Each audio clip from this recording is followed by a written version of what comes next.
Hello everybody, this is going to be the first Python project in the Learn to Python series. The Learn to Python series is going to be a series in which you will learn how to program in Python without assuming very much knowledge to begin with. You can be a total beginner and still follow along in the tutorial videos. The projects are going to be a little bit different. They all assume some knowledge of Python, like this one. This is Python programming project number 0, which is prime factorization. Today we're going to be programming a script that will do the prime factorization of a number.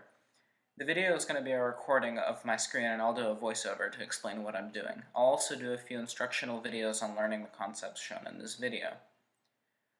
By the way, you might ask why I'm deciding to put the notepad in. Well, first of all, it's so that you can follow along with what I'm doing, but also so it's people who can't hear or don't have speakers or something like that will be able to understand.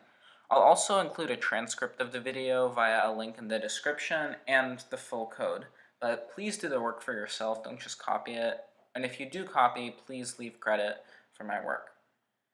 Now, some assumed knowledge that are going to be used in this video is a functional knowledge of Python, such as printing, string input and manipulation, and while loops. You'll know all of these if you watch some of my tutorial videos. And approximately a 6th grade level knowledge of math, which means basic exponents and division. Because this obviously is going to have a lot to do with that, because you need to know what exponents are, what the base, what the exponent is, and how to divide the number up to get to its prime factors. On to the programming. This is the Python IDE. I write all of the programs in it. This particular one is called PyCharm, but it doesn't particularly matter. In this section, right below that comment, is where I define all the functions. Now, you don't technically have to write a bunch of functions, but I personally like to do it. It's more convenient, and I think it's better practice. This first function, inp, is the input function, where the user inputs the number that's going to be factorized. Now, I'm setting a variable called num, which is the integer value of a raw input with the prompt, please enter a number. What this will basically do is just prompt the user to input text for a number, and then it'll convert it into an integer. If it turns out they don't use an integer, it'll raise an error. Now, all that this function is going to do is just return this variable using the return command. The next function is going to be factor. Now, this function is going to use a variable. The variable is going to be that number which is used. So num. And within this within this function, I'm actually going to factorize the number. Now, sqrt, that's assigning a variable as the square root of a number.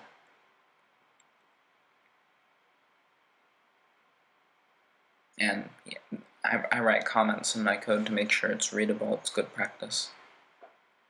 It's good practice to make clear variable names and write comments. Usually I do neither, but when other people are looking at my code, I should probably do it. Now I'm creating a for loop, and I'll explain what for loops are in some of the tutorials. But what this for loop will do is just count up to the square root, which, by the way, it turns out that I actually mixed up prime factorization and prime number generation. Square root is actually totally irrelevant, but we'll figure that out later. So yeah, if you want to skip ahead to the debugging part, you'll see that the square root's actually totally irrelevant. I just need to count up to half the number, now it's square root.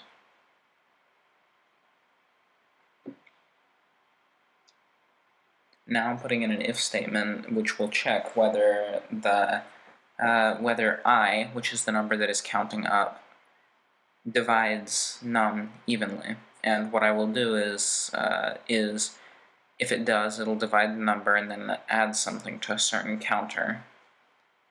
And the counter is just going to be a blank string while it adds to it. Now this is going to be in a while loop, so it continues dividing over and over again. So I assign that the num is now the num divided by the count, and the count plus equals 1, which means the count becomes 1 greater. which is just a lazy way of saying count equals count plus 1. In the comment I say that this loops over and over until, or while the number is still divisible by the count. That's what the percent sign is. The percent sign is the remainder. What this is saying is the remainder of the number is 0. Now I just corrected my mistake. A second ago I said of the count, but actually, first of all, the count starts at 0, and the remainder of something, you can't find the remainder of 0, because then it'll just raise an error with dividing by 0. But second of all, the count is irrelevant. It's the I that we're interested in. Now right here I'm creating the blank string, which is going to be called factored or factorized. In this blank string, I'm going to, that's what's going to be added to. It's going to end up becoming like 5 caret 2, which means 5 to the power of 2. And to create the blank string, you just write factorize and then str, in the open parentheses, 2 quotation marks, or single quotes, it doesn't matter, and then closed parentheses. Now there's the if statement that if count becomes greater than 0, or if count is greater than 0, that is, you write, it adds it to the factorized, meaning that if the number is actually divisible by that number and times more than 0, or to the power of more than 0, I should say, then I'll add it to the factorized. Now it's telling me that factorized is an unnamed variable, which is true because within the function, the only variables that we come in knowing is the ones that we specify within the parentheses, which in this case is only number. Now one way to get around it is globals, which I later address. But the problem with globals is that you can later run into a lot of problems. Globals can get really messy, and a lot of people say they're bad practice.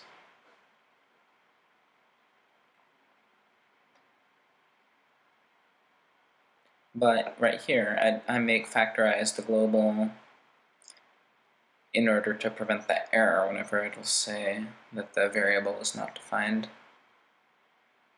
Now, right here, I am adding to the string factorized the string, which is just the number, which is I, a caret, and then the count, which adds the base, caret, and exponent, in other words. And then a new line, which is \n.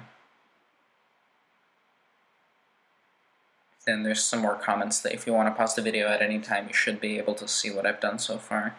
And the else statement, it doesn't do anything, it ignores it. I like to include else statements with a pass because it's just convenient to me. Now here I make the functions and I put them at the bottom. This is the code that actually executes. Defining a function doesn't do anything. You have to actually call the function.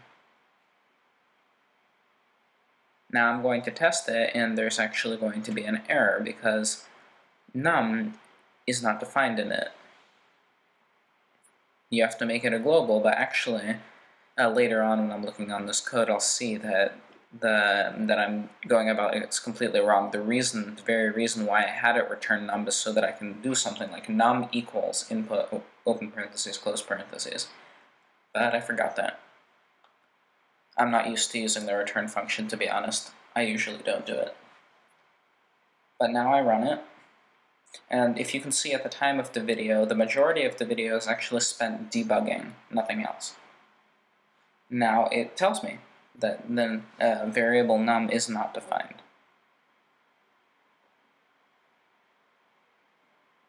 So I go back, and I globalize it there.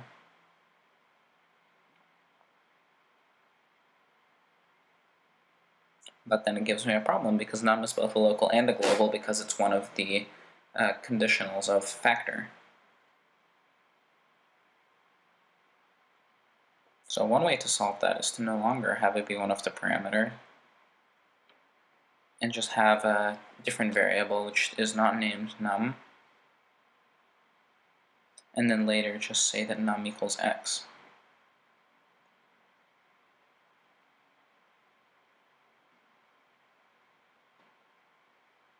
And by the way, a lot of this code is really sloppy code. Globals here are actually totally unnecessary when I'm looking back on this, but it happens. And see, there's a problem because you end up dividing by 0. Because if you look in that for loop, the for loop starts with 0 and goes up to the square root. And as said before, the square root's totally irrelevant here. This is only used in square roots are only used in testing whether a number is prime or not. It's not necessary for prime factoring, although you could technically divide by all the prime numbers up to there, but the method that I use is a bit more efficient than that.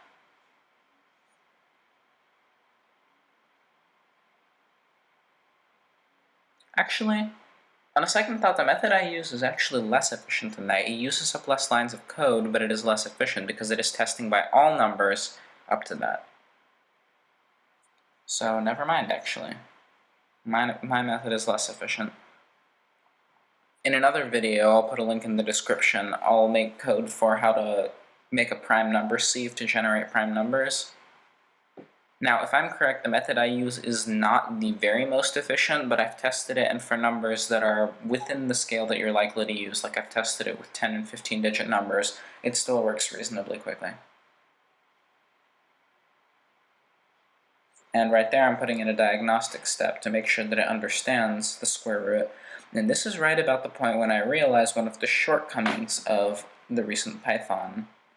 The fact that, sadly, division does not work in it. It does an integer divide instead of division. I just realized that in order to avoid that, you have to import math from the module future, which is underscore underscore future underscore underscore.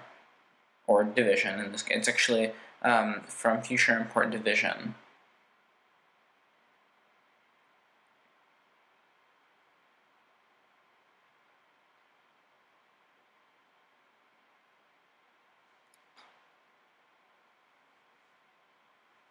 Now, the two asterisks means to the power of, and this is just about the point, by the way, that I realized that the square root is completely irrelevant, actually.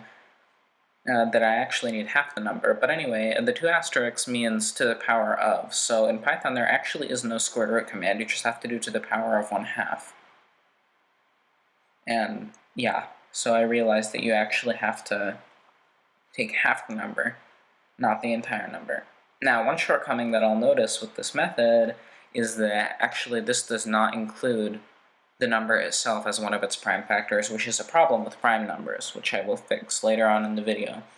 But as of right now, I'm having a problem with count starting out at 0 and then trying to divide by count, which is dividing by 0 and is obviously not valid. Which means I have to start out count as 1, but str only takes 1 argument, by the way, down there, whereas I put commas, which is technically putting it in 4 arguments instead of adding them together. I forget that you can't do the same thing with print. You have to put plus signs, which will fix that. But unfortunately, I forgot to put the string and to turn count into a string, because right now I'm just adding count to those strings, and you can't add integers and strings. Python does not allow that. You have to make that integer into a string. And now we come to the conclusion that 10 prime factorized is 2 cubed times 3 to the first times 4 to the first, which is obviously wrong.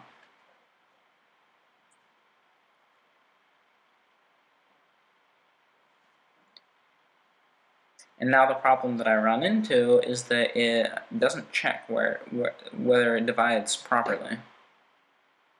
And as a diagnostic step, I'm going to have it print the number right there. And the reason that it's saying 3 to the first and 4 to the first is the count starts out at 1. The problem with that being is that it inherently assumes that the number will be divisible, whereas I have to actually start count at 0 and then have it increase by 1 every time.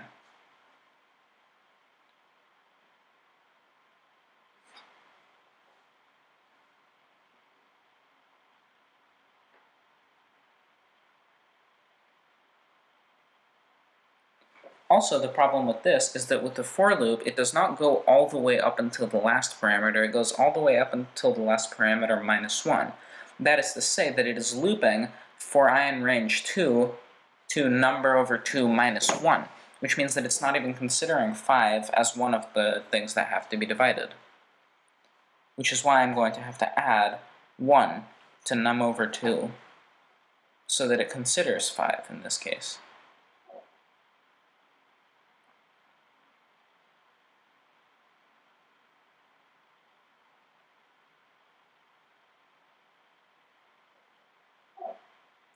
Now, by the way, many people actually recommend starting for loops at 0 because that is the right way to count as a programmer. This is obviously not an applicable place. Right now I'm adding in some diagnostic steps, such as figuring out what the new number is and what it just got divided by.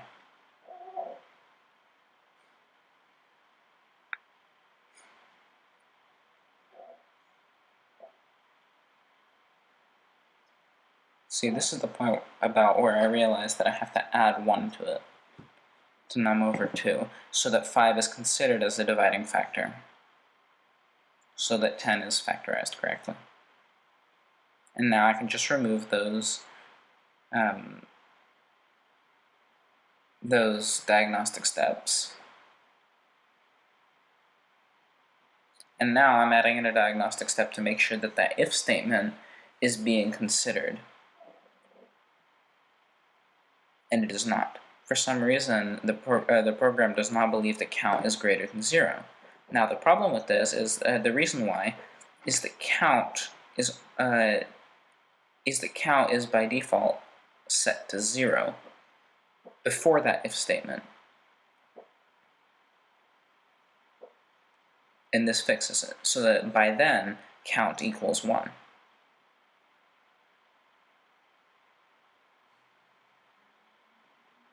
Which means that the if statement did work out. Now it knows. And I did a test with 8, and 8 also worked out. So now I can remove that diagnostic step and those diagnostic steps, and I'm about to run into a problem when I test a prime number to be prime factorized.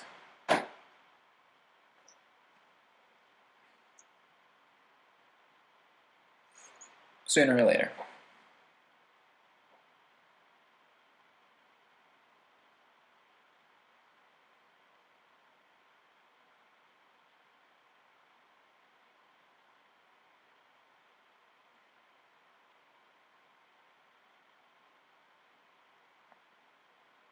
So now I'm testing it with another number.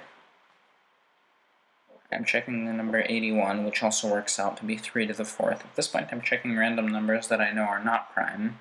But now I check the number that is prime to make sure that it will work. And it does not. It does not return anything, which is a problem.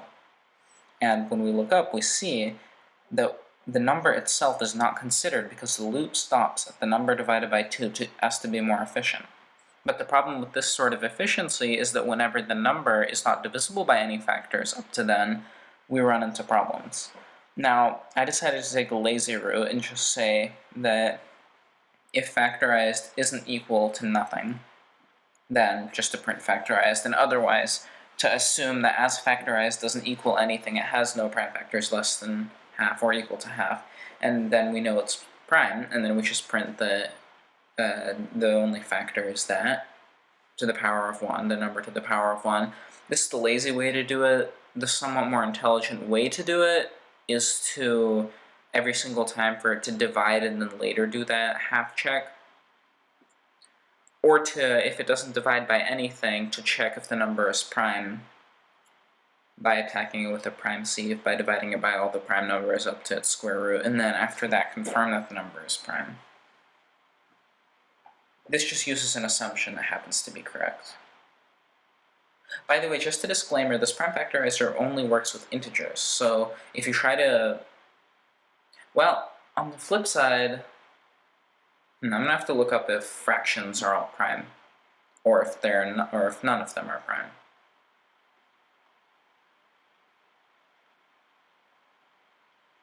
No fractions are prime, because by definition, a prime factor is only divisible by itself and 1 but fractions are not divisible by 1 to form an integer value. And now I've done the debugging. So at this point, this is all the important part of the code, per se. At this point, I'm just adding the nice little aesthetics to it. I'm going to add a while loop so that it forms like a user interface to it, so that the user can, it's going to give a user a prompt. Do you want to prime factorize a number, or do you not want to?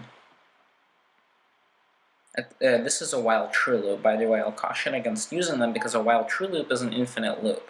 So you have to include somewhere in the loop argument to break out of the loop. Or I should say a command to break, not an argument. A command to break out of the loop. I'm assigning a variable query, which is a raw input asking the user to type 1 if they want to factor a number, and type 2 to exit it.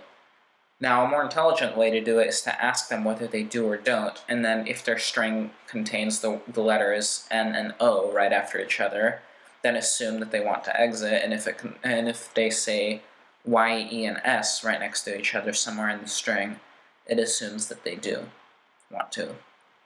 Of course, this gets thrown off if somebody ends up saying something like, no, I do not want to, or something like that, but at that point the user's just trying to trick the program and they don't deserve to use it. Oh, that's actually kind of harsh, never mind. Now, I have an if statement, so that if the query is 1, it goes through the code above. If not, it breaks, and when I use an elif, I always have to use an else, otherwise it gives me errors.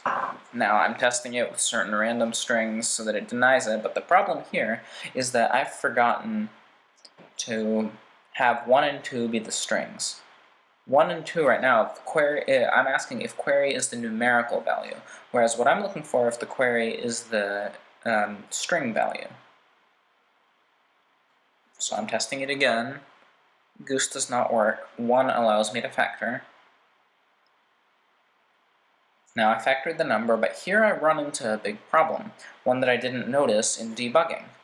I've touched on this before in this video, but with using globals, the danger with using globals is that the danger with using globals is that you need to make sure to delete those globals afterwards. But I forgot to do that in my code. So for this reason, now factorized is now piling up on top of each other like a big stack, a big heap. And it's starting to give you past values. So if you were to try to factorize 8, and then after that factorize 16, you would run into some troubles. You would get 2 cubed, 2 to the 4th, and you wouldn't know which to choose. And this isn't a problem for small numbers because you know the answer ahead of time, but for bigger numbers where you legitimately do not know the answer, it's a problem. So what I do in the beginning is to just delete those 2 variables using the del command, but the problem with this is that the variables that I'm trying to use are now undefined. And furthermore, when I try to delete these variables, they're not actually defined yet, which is a problem. Now, one solution would be to delete them after use, but I decided to do away with using the globals because there's a way to escape using them in the first place. Or instead, I actually try to use it there. Wow, actually, that's a really clumsy way to do it. Pretty soon I'm going to figure out the reason why I actually used the function for the input so that I could use return so that I could assign a variable. I've said this earlier in the video, I believe, but I'm actually commenting hindsight. I'm not talking as I type, as you've probably seen already, because I've predicted the future in the past of this video. Although I suppose I could be saying what I'm going to do in advance. But anyway, right now I'm testing that, and we've got errors here. Because we assigned the variables before we declare it to be a global, which is a problem. You're not supposed to do that. You get troubles with that. So now I'm looking through my code trying to figure out what's going on. But I decide to bravely plow on and try to run the code anyway. And then it errors out anyway because the global name NUM is not defined. So at this point I realize that the globals are actually completely irrelevant, so I can delete them. because num is actually meant to be a variable which gets returned through the function int. Now just delete these globals, and I'll get an error because factorized is not defined. So for that not to be a problem, I have to declare it to be a global. Factorized actually does have to be a global. It's just a global that I end up deleting. Or another way around it is just to assign factorized right then and there every time. Every single time I assign factorized to be the empty string. But I run into the same problem because the factorized is still piling up right there. So what I have to do is either declare factorized every single time I factor it, or what I can just do is delete it afterwards. But I decided not to mess around with globals anymore, because globals are bad practice according to many, and just to go straight to declaring it right in the function. And this appears to be the end of my troubles. I'm doing a final test right here, and everything seems to be in order, because 2 to the second times 5 to the first does equal 20. 13 is recognized to be a prime number, it's 13 to the first. And everything is in order. And now we just disconnect from the tabs, and remember, all the code is going to be via a link in the description. It'll take you to a Google document where you can copy and paste it, but please try to figure out the work for yourself. Don't just copy and paste it. And if you use it, please give credit to my work. Thanks for watching, and remember to subscribe.